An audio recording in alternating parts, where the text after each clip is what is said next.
Hey everyone, so I've now had the 2020 Amazon Fire HD8 Plus, see it right here, for about 2 years now. I bought it when they first came out. I actually pre-ordered it.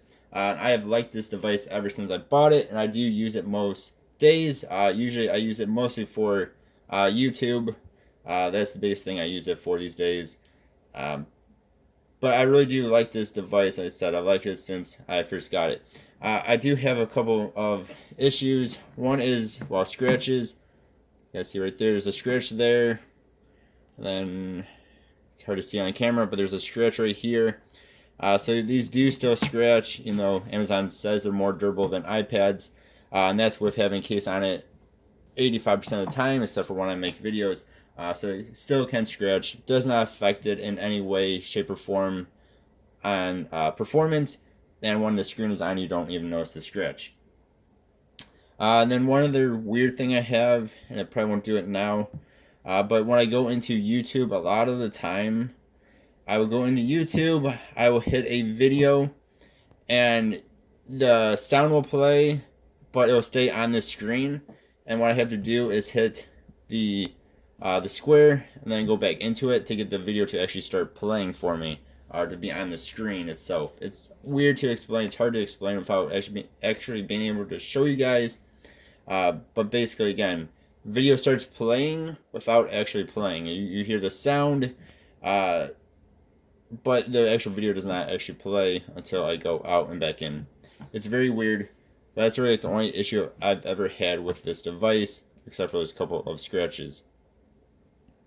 I love the form factor of these now. They feel very nice in the hands. Either one hand, then use the other hand for it, or even just doing two hands with your thumbs.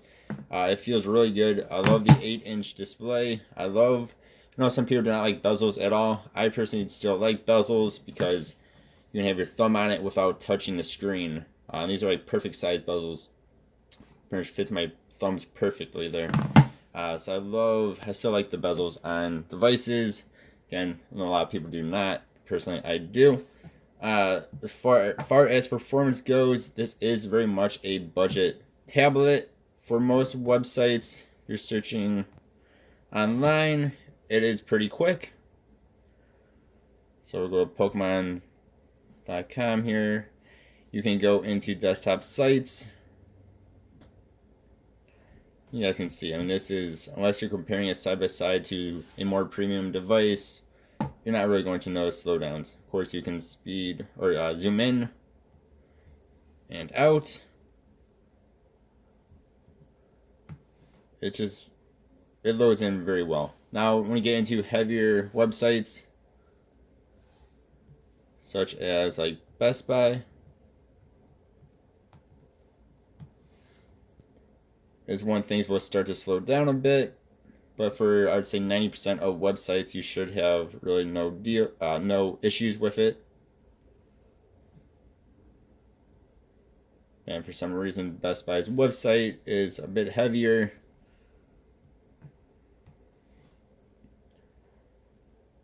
If you're just trying to zoom through it, it can take a moment longer than other devices. But again, this is a $110 here in the US device. So you should not be expecting rocket performance all the time.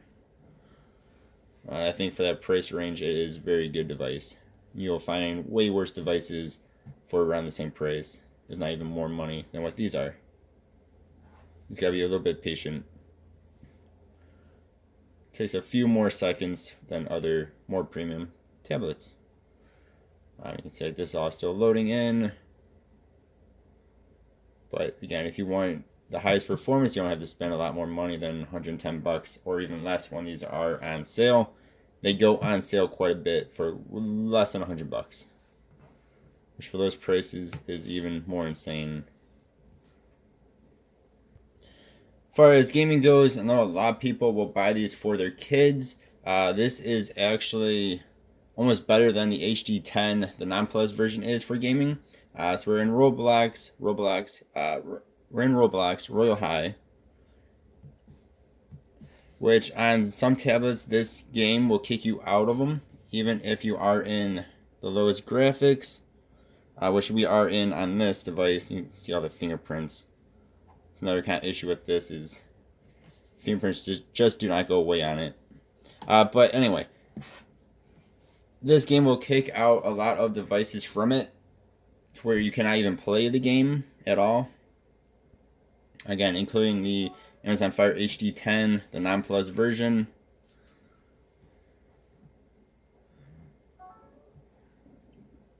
And once it lets me show you, so we'll put this down all the way into those graphics. An awkward angle to be playing a game right now, but of course now it's going to go to dark, which it does to me all the time. Alright, now I went to nighttime, which makes the camera hate it. But like, the waterfall is flowing for the most part nicely. I see the lights in the background there. See little puffs of fire coming out nice. There's really no lag at all when you're playing this game. And of course, it's very hard for you guys to see because it's now dark. Which again, anytime I try to make a video on this game, it goes to nighttime on me. So we can be in the water here. They apparently got rid of like all the fishes underneath here for some reason. Let's go times I've played this game. There's used to be a whole bunch of fish and whales and stuff underneath here. But you guys get my point here. It plays games actually very well, just in low graphics. Which again, for this cheap of a device is really, really good. Because there are more expensive devices that will kick you from that game and other games. Like all Amazon Fire devices, these are fantastic for e-reading. So we are on the Kindle app. And you can have it however you want to have it. And it's nice and fast. You actually have pictures you can zoom in. So like if we get out of here, go into Calvin and Hobbes here. This is the first time opening it on this device, so it'll take it a few moments longer than if it was already opened on your device. So you can zoom in if you ever have something that is harder to see. And it's nice and fast. Again, you can zoom in. So unlike on Kindles, well, you can still zoom in on actual Amazon Kindles e-readers, but it takes forever compared to this. And this you also get, as you saw, you actually get color as well on cartoons type books. There is a couple more things I do want to mention though. One is the brightness. I have it almost up all the way. Usually on my devices, I like to keep them about here. You guys can't see that now. We're less than half. And on this device, you have to keep your brightness up a bit more. Not maxed out, but you have to keep it up more than maybe compared to other devices. For some reason, it's a rather dark display. So you have to keep your brightness up quite a bit. It is somewhat reflective, so if you take this thing outside, it's not always the easiest to see in direct sunlight. Again, you have to turn your brightness up pretty much all the way when you go outside in direct sunlight. Otherwise, it's pretty bad on reflections. Again, the fingerprints are... all devices, of course, attract fingerprints. This, along with other Amazon Fire devices, is really bad for it, though, as you saw throughout this video. I actually used my little wipe multiple times throughout this video. And there's still fingerprints all over it. They just do not go away. But all in all, I think this is a fantastic buy, even here in 2022, especially for this price. It is very, very nice device for 110 bucks or less when on sale. And of course, I would wait for it to go on sale before you buy it, just because it's cheaper then. And then I want to finish this video talking about the case. Again, I bought this case when I bought the device, so this is about 2 years old now. It still works like new. But the problem with this case is, like anything that is white, is it does get dirty. You guys can see that. I'm sure you can wipe this thing off with something, but it gets very, very nasty in here. And this is like a felt, so it's nice and soft, but it is very much discolored. It's pretty gross looking. The back of it is nice and white still. And that's of course where your device sits. And then the outside looks still like new. This case is still very nice. So the device just sits on in there. And what's actually pretty cool too is it has a little, I guess, directional for your speakers. So instead of your speakers just going out, it actually comes back towards you.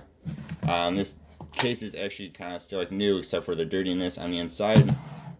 It still works very, very well. There's really no, you can't bend it backwards like you're not supposed to be able to. It still bends forward like it should without going too far. Still fantastic after 2 years, just like the device itself for the most part. So you guys let me know what you think.